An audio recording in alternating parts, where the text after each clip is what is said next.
Welcome, Seeker, to a space where ancient wisdom meets modern understanding. नमस्ते, मैं doctor Surendra और मेरे साथ हैं डॉक्टर अनगा। हम साथ मिलकर आपके साथ साझा करेंगे कि कैसे आयुर्वेद का प्राचीन नॉलेज और आर्टिफिशियल इंटेलिजेंस मिलकर आपके स्वास्थ्य और जीवन को एक नई दिशा दे सकते हैं। हम आपको अपना ऑडियो पॉडकास्ट दे रहे हैं जिसे आप कहीं भी कभी भी सुन सकते हैं। तो आइए परंपरा और नई तकनीक को जोड़ते हुए अपनी यात्रा की शुरुआत करें।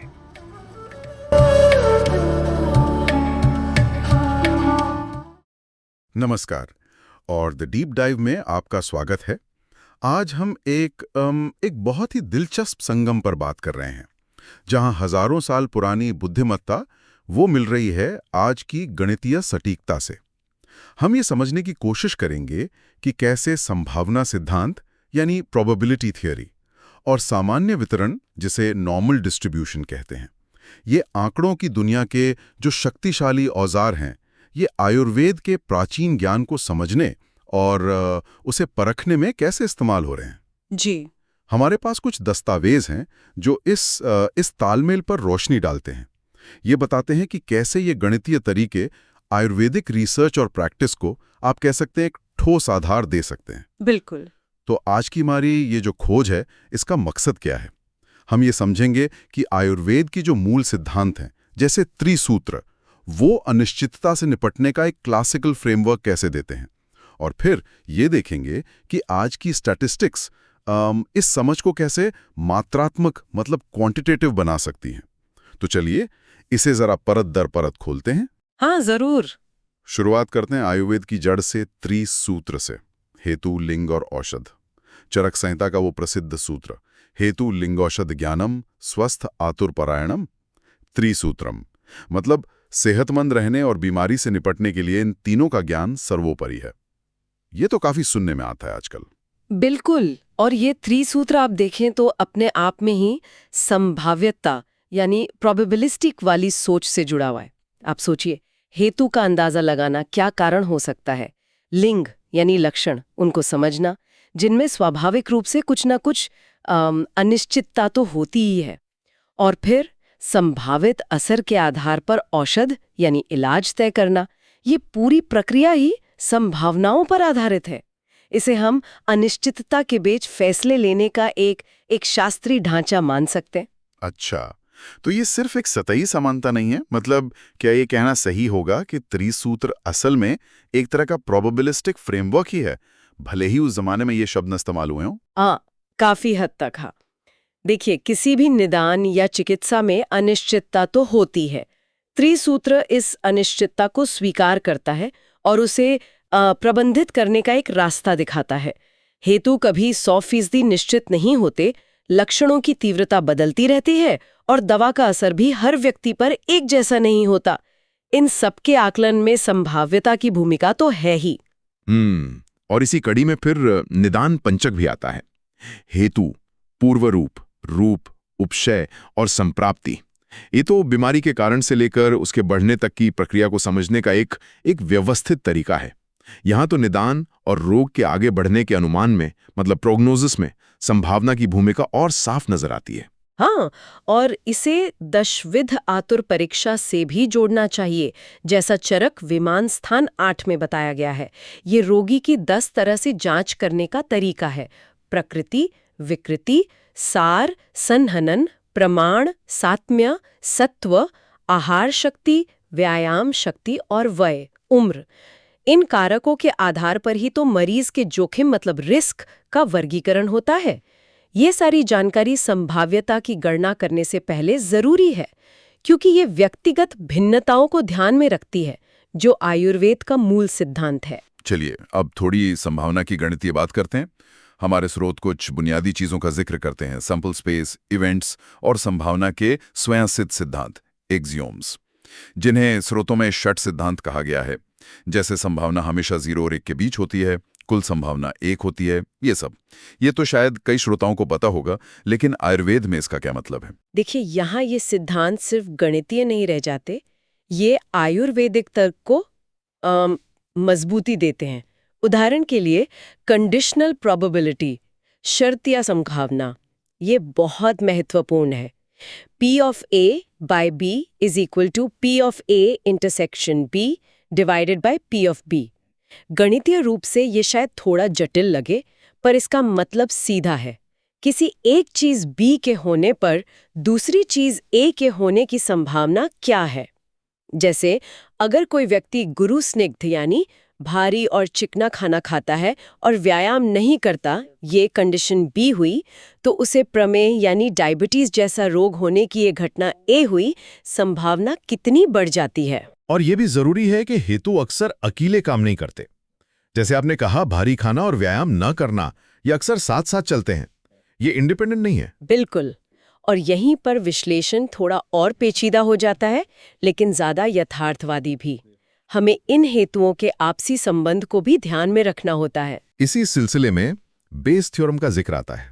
ये नाम थोड़ा भारी लगता है, क्या आप इसे सरल शब्दों में समझा सकते हैं? और ये आयुर्वेद के लिए क्यों खास है? जरूर। इसे ऐसे समझिए जैसे कोई जासूस हो, उसे शुरुआत में किसी पर शक होता है, ये हुई पूर्व संभावना या प्रायर प्रोबेबिलिटी। फिर उसे नए सुराग मिलते हैं, ये हुए सबूत या एविडेंस, जैसे लक्षण या टेस्ट रिपोर्ट। इन सुरागों के आधार पर वो अपने शक को बदलता है या पक्का करता है, ये हुई पश्च संभाव्यता या पोस्टीरियर प्रोबेबिलिटी। बेस थ्योरम यही काम गणितीय रूप से करता है। अच्छा, तो ये नए सबूतों के आधार पर अपने अनुमान को अपडेट करने का एक तरीका है। एकदम सही। अब आयुर्वेद के संदर्भ में सोचें, त्रिसूत्र यहाँ कैसे फिट होता है। हेतु और पूर्व रूप से हमें बीमारी की एक शुरुआती पूर्व संभावना प्रायर का अंदाजा मिलता है। फिर रूप यानी स्पष्ट लक्षण और परीक्षण, जैसे कोई लैब टेस्ट या कोई खास आयुर्वेदिक जांच, मान लीजिए अग्नि स्कोर, ये हमें लाइक्लीहुड देते हैं। मतलब इन लक्षणों या टेस्ट नतीजों के मिलने की कितनी संभावना है अगर व्यक्ति को वो खास बीमारी है। बेयस थ्योरम इन दोनों को मिलाकर पश्च संभाव्यता पोस्टीरियर निकालता है, यानी सारे सबूतों को ध्यान में रखते हुए अब उस बीमारी के होने की असल संभावना क्या है। और यही पश्च संभाव्यता औषध यानी इलाज चुनने में मदद करती है। अरे वाह, ये तो वाकई दिलचस्प है। मतलब ये थ्योरम त्रिसूत्र के तीनों अंगों को गणितीय रूप से जोड़ता है। और यहाँ पर स्रोतों में Ayushman Bharat digital mission ABDM का भी जिक्र है, उसका क्या रोल है? हाँ, ये महत्वपूर्ण है। ABDM रजिस्ट्रियों से हमें किसी खास इलाके यानी देश या समय काल में किसी बीमारी के फैलाव प्रिवेलेंस का पता चल सकता है। ये जानकारी हमें सटीक पूर्व संभावना प्रायर प्रोबेबिलिटी निर्धारित करने में मदद कर सकती है।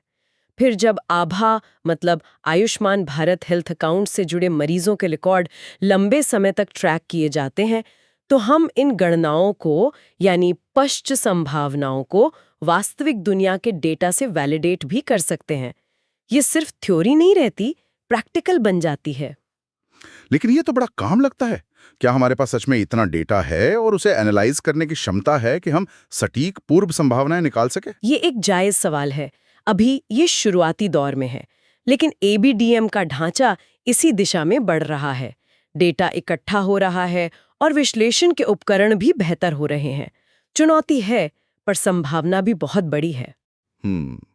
चलिए, अब एक और गणितीय अवधारणा पर आते हैं जिसका जिक्र है बेल कर्व या सामान्य वितरण, नॉर्मल डिस्ट्रीब्यूशन।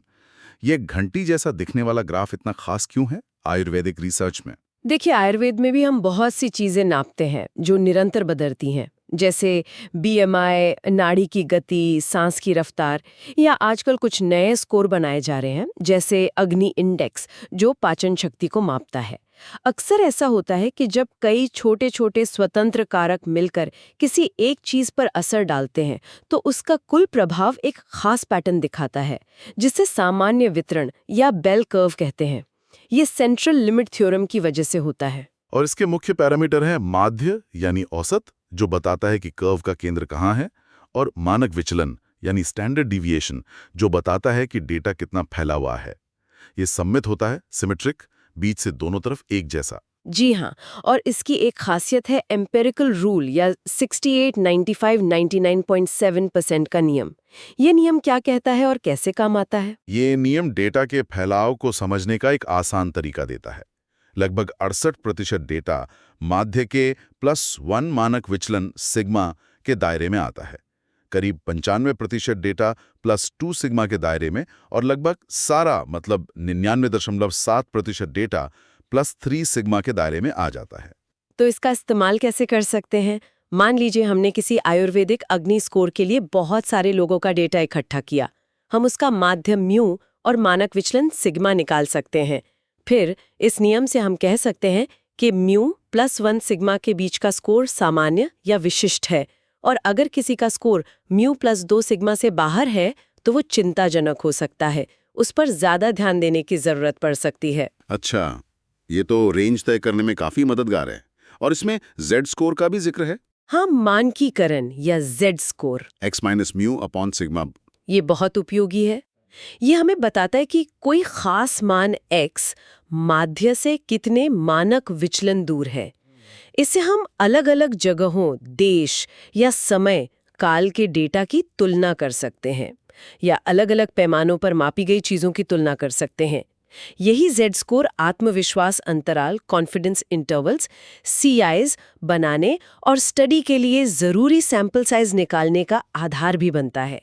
ये सब तरीके भारतीय जैव सांख्यिकी पाठ्यक्रमों जैसे NPTEL, ICMR के कोर्सेज में सिखाए भी जाते हैं। और ये जानना भी अहम है कि भारत में जो बड़े आयुर्वेदिक ट्रायल हुए हैं, जैसे कोविड-19 पर आयुष 64 दवा का अध्ययन, वो अपने नतीजे माध्य प्लस मानक विचलन SD और 95% आत्मविश्वास अंतराल CI के साथ ही रिपोर्ट करते हैं।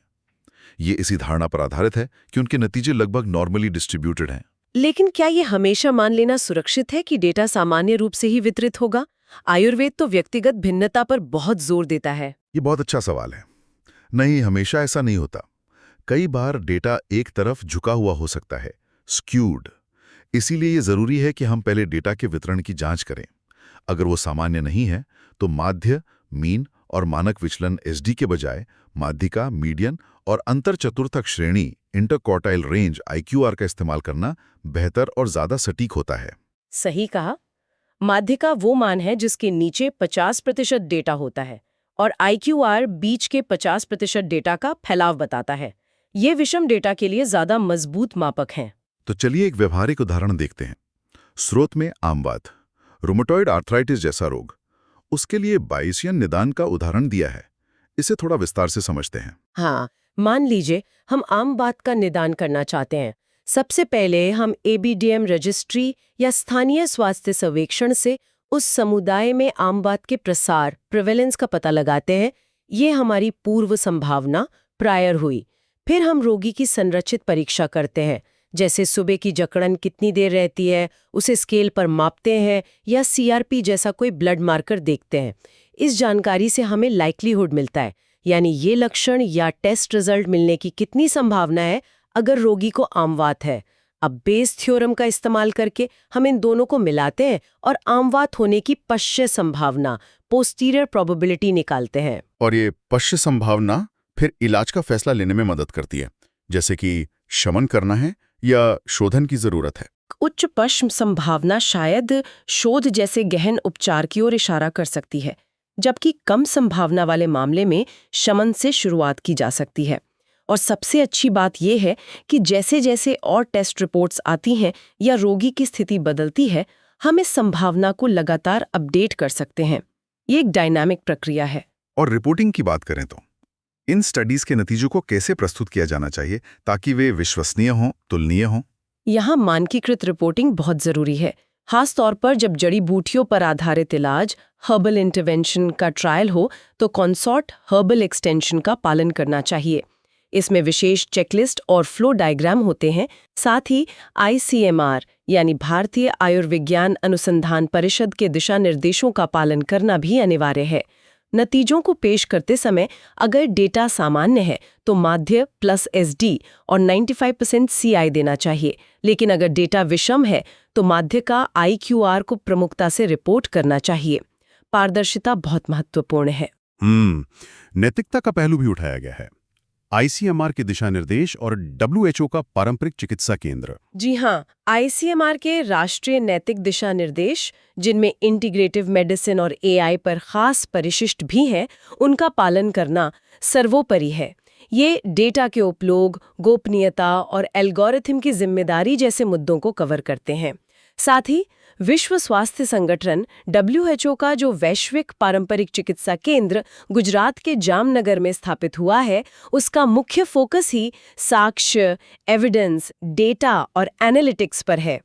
तो ये जो संभाव्यता और सांख्यिकी आधारित काम है, ये सीधे तौर पर उस वैश्विक और राष्ट्रीय जनादेश के अनुरूप है, यानी पारंपरिक ज्ञान को आधुनिक विज्ञान की कसौटी पर कसना और उसे डेटा के साथ मजबूत करना।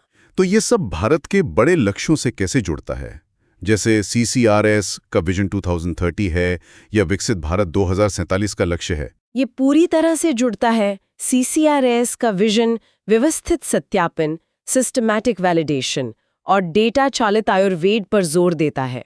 संभाव्य जोखिम मॉडल, नॉर्मल डिस्ट्रीब्यूशन पर आधारित कॉन्फिडेंस इंटरवल्स और एबीडीएम जैसी रोगी रजिस्ट्रियां इसी लक्ष्य को पाने में मदद करती हैं। एबीडीएम बड़े पैमाने पर डेटा विश्लेषण, मरीजों का लंबे समय तक फॉलोअप और इन मॉडलों को वास्तविक दुनिया में परखने, वैलिडेट करने का रास्ता खोलता है। ये डब्ल्यूएचओ की रणनीति के भी अनुकूल है कि पारंपरिक चिकित्सा को मुख्य धारा की स्वास्थ्य सेवा में साक्ष्य के साथ एकीकृत किया जाए। और भविष्य की बात करें तो स्रोतों में कुछ बहुत ही रोमांचक एआई और आयुर्वेद के मेल की अवधारणाएं भी हैं, जैसे हेतुबेस, हेतुबाइज, रोगारिस्क प्रमाणा, दोषालेंस। ये क्या है, जरा बताएंगे? हाँ, ये भविष्य के संभावित उपकरण हैं जो इन सिद्धांतों पर आधारित हो सकते हैं। हेतुबेस, सोचिए एक ऐसा एआई इंजन जो निदान पंचक का इस्तेमाल करें। ये एबीडीएम से जुड़ी पूर्व संभावनाओं, रोगी के संरक्षित हेतु पूर्व रूप की जानकारी और टेस्ट की संवेदनशीलता, विशिष्टता का उपयोग करके किसी बीमारी की पश्च संभावना और उसका कॉन्फिडेंस इंटरवल बताए। रोग रिस्क प्रमाण, ये एक तरह का देशकाल आधारित जोखिम कैलकुलेटर हो सकता है। ये प्रमेह या आम वात जैसी बीमारियों के लिए व्यक्तिगत रोगी के जोखिम का अनुमान लगाएगा और क्लिनिक के डैशबोर्ड पर सामान्य रेंज के साथ दिखाएगा। दोषलेंस, ये पहनने योग्य डिवाइस, वेयरेबल्स जैसे स्मार्ट वॉच और क्लिनिकल डेटा जैसे एचआरवी, नींद, गतिविधि, इनका विश्लेषण करके व्यक्ति की दोष प्रकृति या विकृति की संभाव्य गणना, प्रोबेबिलिस्टिक कैलकुलेशन कर सकता है, अनिश्चितता बैंड के साथ। अरे वाह, ये तो सच में भविष्य की झलक जैसा लगता है। ये दिखाता है कि कैसे प्राचीन ज्ञान को अत्याधुनिक तकनीक से जोड़ा जा सकता है। बिल्कुल, इन सब के पीछे की जो तकनीकी स्टैक है वो भी उभर रही है। एबीडीएम अनुरूप डेटा कैप्चर, फिर पाइथन या आर जैसी भाषाओं में सांख्यिकीय विश्लेषण, डेटाबेस में सुरक्षित भंडारण, इंटरैक्टिव डैशबोर्ड पर विजुअलाइजेशन और अंत में मानकीकृत रिपोर्टिंग। ये सही मायने में प्राचीन ज्ञान इनटू डिजिटल स्वचालन, ancient wisdom into digital automation का संगम है। तो आज की इस लंबी और गहरी चर्चा से मुख्य बातें क्या निकल कर आती हैं, अगर हमें कुछ निचोड़ निकालना हो, टेकअवेज? मेरे ख्याल से पहली और सबसे अहम बात यह है कि संभावना सिद्धांत, प्रोबेबिलिटी थ्योरी, आयुर्वेद के त्रिसूत्र और निदान पंचक में जो अनिश्चितता है उसे समझने और उसे एक अनुशासित तरीके से संभालने का एक जरिया देता है। ये अंदाजे को आकलन में बदलता है। सही। दूसरी बात, बेस थ्योरम एक पुल का काम करता है। ये हेतुपूर्व रूप यानी पहले से मौजूद ज्ञान को नए सबूतों यानी लिंग रूप परीक्षण से जोड़कर औषध यानी इलाज के फैसले को ज्यादा तर्कसंगत बनाता है। तीसरी, सामान्य वितरण, नॉर्मल डिस्ट्रीब्यूशन, कई आयुर्वेदिक अध्ययनों में बहुत उपयोगी है, खासकर निरंतर मापदंडों के लिए, लेकिन इसकी मान्यताओं को जांचना बेहद जरूरी है। अगर डेटा सामान्य नहीं है तो माध्यिका, मीडियन और IQR जैसे मजबूत सांख्यिकी तरीकों का इस्तेमाल करना चाहिए। सिर्फ एक ही तरीके पर निर्भर नहीं रहना है। और चौथी बात, ये सारी कवायद सिर्फ अकादमिक नहीं है। ये राष्ट्रीय और वैश्विक स्वास्थ्य नीतियों और लक्ष्यों जैसे WHO, GCTM, CCARS 2030, ABDM, ICMR नैतिकता इनके साथ जुड़ी हुई हैं और उन्हें हासिल करने में मदद कर सकती हैं।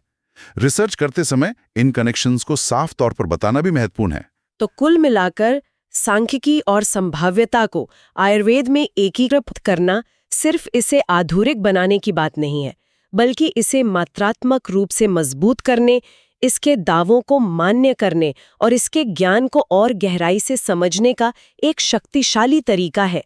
ये प्राचीन ढांचों को समकालीन वैज्ञानिक कठोरता के साथ प्रस्तुत करने का प्रयास है। और जैसा कि हम हमेशा करते हैं, अंत में एक विचार छोड़ जाते हैं श्रोताओं के लिए। अभी हमने निदान और परीक्षणों पर ध्यान केंद्रित किया, लेकिन क्या संभाव्यता आधारित सोच आयुर्वेद की अन्य गहरी अवधारणाओं की हमारी समझ को भी नया आकार दे सकती है? हाँ, सोचिए जरा, क्या हम दोषों, वात, पित्त, कफ के गतिशील संतुलन और उनके आपसी संबंधों को संभाव्य मॉडल से बेहतर समझ सकते हैं? या रसायन उपचारों के जो सूक्ष्म और बहुआयामी प्रभाव होते हैं, क्या हम उनके असर का अनुमान ज्यादा सटीकता से लगा सकते हैं? क्या अनिश्चितता को मापना और मॉडल करना हमें आयुर्वेदिक ज्ञान के उन पैटर्न्स को दिखा सकता है जो अब तक शायद हमारी नजर से छिपे हुए थे? इसी विचार के साथ आज की ये गहन चर्चा यहीं समाप्त होती है। उम्मीद है आपको आयुर्वेद और आधुनिक सांख्यिकी के इस संगम पर हमारी ये पड़ताल दिलचस्प लगी होगी।